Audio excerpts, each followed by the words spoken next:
गाँ को एकमात्र रास्ता घंच जंगल दे जाइथिला। सहररू गाँ को फेरुथिबा रमेश निज साइकेल रे द्रुत गति रे जाउथिले।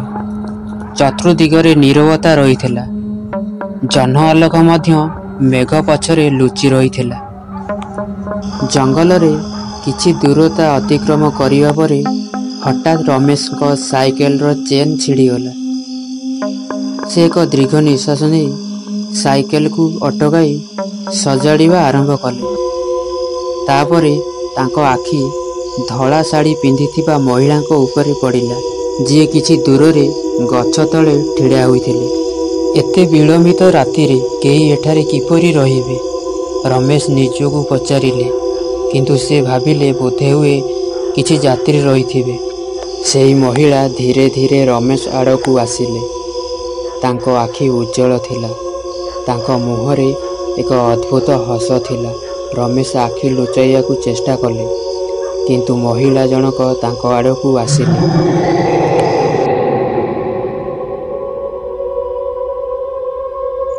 भाई तुमे मते साहाय्य करिवो कि?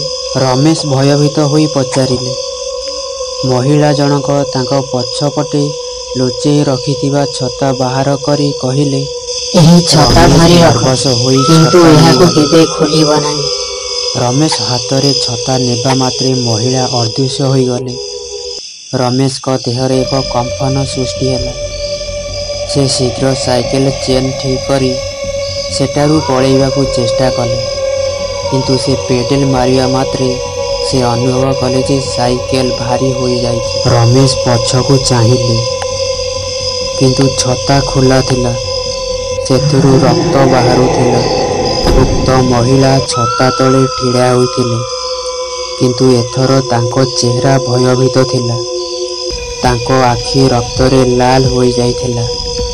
पाटिरू लंबा चित्कार बाहरुथिला। चित्कार करी रमेश साइकेल छाड़ी पळाइबाकू चेष्टा कले, किंतु सेही महिला जंगलर प्रत्येक रास्ता रे देखा जिबा आरंभ कले। तुमे छता खोलीच, वर्तमान तुमे रक्षा पाइबो नाही। परदिन सकाळे ग्रामवासी माने रमेश को साइकेल जंगल कड़े पाइथिले, किंतु रमेश को कौनसी पता मिल नथिला।